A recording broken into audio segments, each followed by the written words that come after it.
What is up, guys? In today's video, I'm going to be going over a bunch of tips for controller players in Fortnite.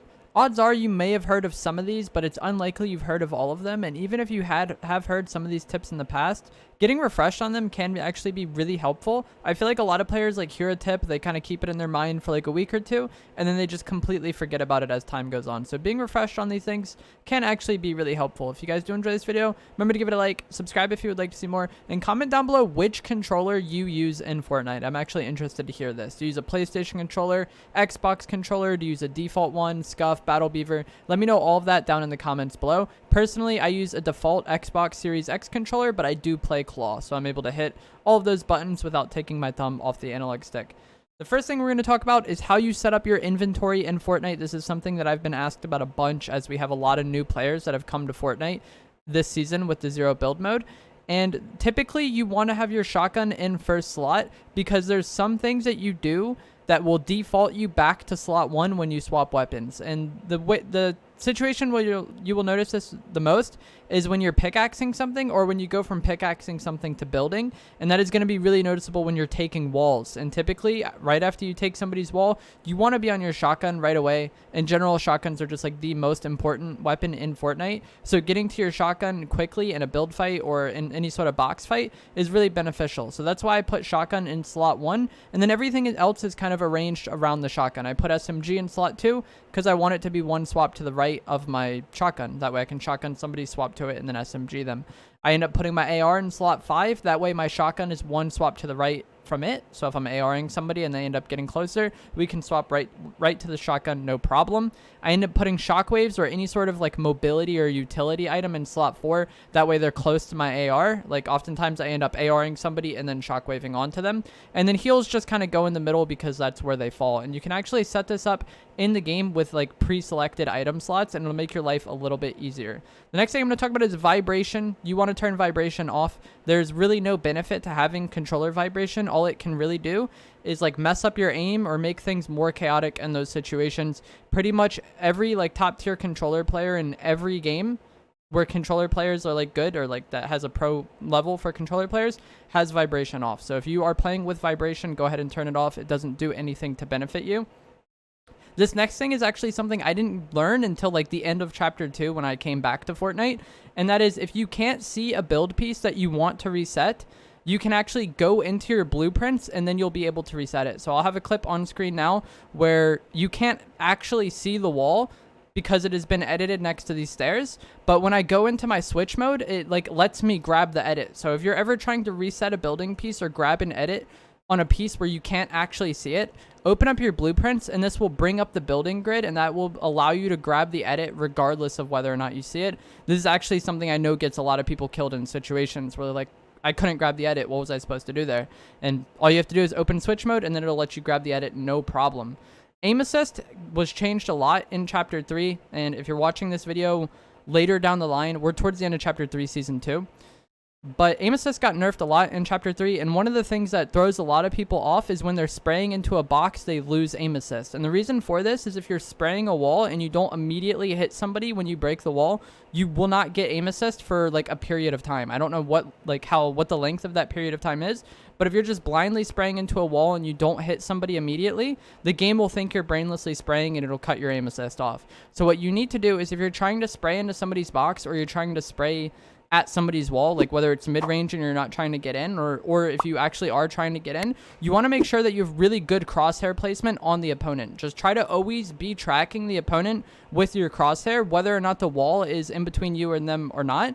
And what this will do is, as soon as you break the wall, you will hit them, and that will trigger your aim assist. It's when you end up missing the person right away after breaking the wall that you lose aim assist, but if you hit them right away, you will not have that problem. So just always have good crosshair placement and always put your aim on the opponent, whether you're shooting their wall or not. Even if you aren't actively taking their wall, if you're existing around their wall, you want to have your crosshair on the opponent, because if they make an edit play, you're going to want to be able to react quickly. So if you're ever walking around builds or anything, just get in the habit of putting your crosshair on the opponent, and this will save your life in so many situations, and it'll keep you from losing aim assist when you are spraying into a box. And not only will you not lose aim assist, but you will do so much damage really quickly. If you're exploiting into somebody's box and spraying it, and then you just get in and you're immediately doing damage to them, it's really hard for the opponent to react to that. So make sure that you are always keeping good crosshair placement on the opponent. This helps with not losing aim assist, but it also helps you react quickly in important situations. So you just need to get in the habit and get that muscle memory of just always having good crosshair placement when you're around opposing structures. This is also why I play high meshes instead of low meshes, because I feel like it's easier to see through walls with high meshes. Like, you could see through completed wood and you can see through completed brick somewhat okay. You can't really see through completed metal, but while all of these structures are building, you can definitely see through them. Next thing we're going to talk about is if you are a controller on PC and you lose aim assist for whatever reason, you can go into the settings menu, turn aim assist down 1%, and then put it back to 100 and reset it, and you will get aim assist. There's a bug in Fortnite for whatever reason. Hopefully this gets fixed, but if you're watching this video when it was recently added or recently posted, it's likely still true. If you touch your mouse or keyboard or tab out at any point during a game, or let's say you were tabbed out while you were searching for a match and then it put you in a game and you didn't get tabbed in right away, you won't have aim assist for that game for whatever reason, or you'll have like really inconsistent aim assist for that game for whatever reason, if you were tabbed out or touch your keyboard at any point. But if you go into your settings, just go down to 99% aim assist, hit confirm, go back to 100, hit confirm again, and you will have good aim assist. If you watch me on stream, which I stream on Twitch every day, it'll be linked down in the description if you guys don't already follow me. If I'm ever like tabbed out when a game starts, I always end up doing this at the start of the match. It's a quick and easy way to make sure your aim assist is going to work if you were tabbed out. Next thing we're going to talk about is the boosts. So in the controller settings, if you go into the advanced options, there's these boosts that you can have for pretty much every aspect of aiming, your default sense and your ADS sense. And you can also check to make sure it like turns on right away if you're building. I would recommend using no boosts. I know there are some players who use boosts on Expo. There's a very few. I've tried to watch like several exponential controller settings videos to see if Expo players use boosts, and it seemed like overwhelmingly nobody used boosts on Expo. There was a few situations where I could find, but for a majority of players, turning the boosts off is going to be the play, and if you play linear, you definitely want the boosts off. The whole reason that you want boosts off is it's going to make your sensitivity feel way more consistent, and this is going to lead to more like reliable aiming because you're going to have the same sense like all the time. If you have these boosts randomly kicking in, it does have its uses and it can be beneficial sometimes, but it's going to lead to inconsistency. And like, I feel like the biggest thing with your sensitivity is just comfortability and consistency. Like, the more you keep it the same and the more you build muscle memory with it, the better you're going to do. And turning boosts on can like interact with that muscle memory and grief it. So I'd recommend turning the boosts off. I would also recommend turning look dampening time all the way to 0. I don't think Expo players use this, and I know for a fact linear players do not. So turn your look dampening time down all the way, and I would recommend turning your boosts down all the way, unless you're one of those special cases where you really like them for whatever reason. But for a majority of players, turning the boost off is going to be the way. If you're leading if you're trying to fight somebody really far away, you're probably not going to have aim assist, and so leading the target might be the best way for you to be able to hit shots. There's no bullet travel time in Fortnite, but what I mean is like you set your crosshair above or in front of them in the direction they're going, and then you shoot right as they touch it, because tracking without aim assist can be really hard. This can be really beneficial if somebody's traveling really fast, like if somebody's gliding in the air and you can't quite like get a good read on them or like start tracking them well. Just aim a little bit ahead of them and it makes it much easier to hit shots. I'll have a clip here where I shoot someone out of the sky really easily and he was probably really pissed, but all I did was look ahead of him in the direction he was going because he was going straight down. So I just looked ahead of him and then I shot when he got there, and it was much easier than actively trying to track him. And if you are tracking somebody at range, you want to aim on the far side of the body in the direction they're going. So if they're running left to right, you want to aim on the right side of their body. That way the rest of their body is behind your crosshair, because if you ever like mess up your tracking a little bit, it'll make it to where they run into their shots anyways. So if you're leading far distance, aim on the far side of their body. That way the rest of their body is going to be going into your crosshair. And this works especially well in situations where you don't have aim assist because it's really long range, or in situations where somebody is gliding and they're just difficult to track as is. But that's how I beam so many people out of the sky. Another thing with aiming at people when you don't have aim assist, or when you need to make really small adjustments with your assault rifles, is going to be left stick aiming, like physically moving your character to hit your shots. If you're off a little bit to the right, then moving your character to the left can compensate for that, and it can make it much easier to hit shots, especially if you're a linear player. It can be hard to make very small adjustments at range. That's kind of like the downside of linear, but just left stick aiming or strafe aiming can make it much easier, and I feel like you also get more aim assist while strafing. I'm not 100% sure on that, but I feel like if your character is moving, you get more aim assist, so left stick aiming helps for that as well. And like I said, it helps you make those small adjustments, so it's really nice. In settings, you can turn slide hold time down. This is how much you have to be holding the analog stick, or whatever your slide button is. This is how long you have to be holding it before your character starts sliding. And the default setting takes a while for your character to actually start sliding. And this is something I have been asked about, like, how do I slide so quickly or so like effectively? And it's because my slide hold time is really slow, or really low. So you want to put this as low as you can possibly get it without accidentally activating it. And that's basically it. You want your slide hold time really low. If you find yourself accidentally doing it, maybe turn it up a little bit, but the lower the better. And the same is true of dead zones. If you guys don't know what dead zones are, this is a setting which is basically how much you have to be moving your analog stick for movement to be registered in game. And why this is a thing is because controllers are mass produced, and they all, like, the use of them creates wear and tear, and this was what leads to stick drift. And dead zones are a setting basically designed to reduce stick drift, because you can fine tune the dead zones per controller. But the default dead zones are a little too high for most controllers, so you want your dead zones as low as possible without getting stick drift. So just test it out, go into creative or whatever, and set them to like the lowest you can go, and you'll probably get stick drift, and then just keep turning it up until you no longer get stick drift, and try to use that as your dead zones. Like I said, you want it as low as possible without getting stick drift, and this is going to make it much easier for you to make small adjustments, and that is really beneficial when aiming.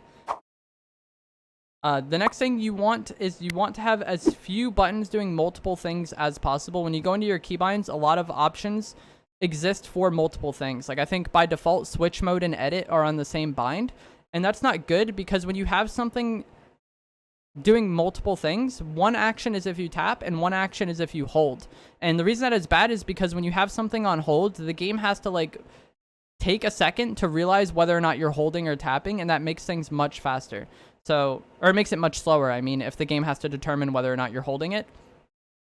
So, like, for example, edit and switch mode. If you put edit on its own bind, then you can tap to edit and do it much faster. So you want as few things doing multiple things as possible in your keybinds. I know that sounds weird, but that is the way it goes. Another thing that's important is when editing, do not swipe all the way through the boxes. All you have to do is touch the box barely, and then it'll actually select it. I'll have a clip on screen now of what bad swiping is, where you swipe all the way through the boxes. And then I'll have good swiping right now, where you only touch each box a little bit, and this will make your edits so much faster when you get in the habit and you get in the crosshair placement of only going through the box a little bit. Because if you're waiting until you swipe all the way through the box, that's like valuable time that could end up mattering, and it can also mess up your crosshair placement if you go all the way through the box. You only need to touch each box a little bit, and once you get into the habit of doing that, that's something that can make your edits like a little bit better and a little bit faster and a little bit more consistent. But Fortnite is a game where those little things really add up. The next thing is going to be another aim assist tip, and that is going to be try not to fight around windows, around bushes, the bottom of those IO towers where they have like the little X's and steel under them. Any sort of fight where there's anything between you and your opponent, it messes up aim assist in the game for whatever reason. You do not get aim assist through windows. Your own edited window on your structure, you will get aim assist with, but the windows on houses, you won't get aim assist through. Bushes, you won't get aim assist through. And then also, like I said, the little X's on those IO towers. Basically, any sort of weird structure that exists between you and the opponent, you don't get aim assist through, unfortunately, and it makes fighting around those things really inconsistent. So if you're a controller player, you do not want to fight around them. And the final thing we're going to talk about is another keybinds tip, and that is going to be that you want important things on buttons that you can hit without taking your thumbs off the analog stick. So if you're using a default controller with no claw, no paddles, these are going to be your analog sticks. You only have two options, your left stick click and your right stick click. You're going to be able to hit both of those things without taking your thumbs off the analog stick. If you play claw, then you open up all the face buttons to yourself, and you can hit all of those things without taking your thumbs off. And then paddles as well on the back of your controller can help with that. And the reason why that really matters is because if you have to take your thumb off the right analog stick, you can't be aiming while doing that, and then it just messes up some of your control, you know? If you have to take your thumb off your analog stick to jump, then you can't jump shot as effectively as someone who has their thumb on the controller the entire time, or their thumb on the analog stick the entire time. So think about that. If you're a zero build player, I would recommend having crouch and jump on the analog sticks. If you are a normals player and you have no claw, no paddles, I don't know what to do, because there's far more things that you need than just two.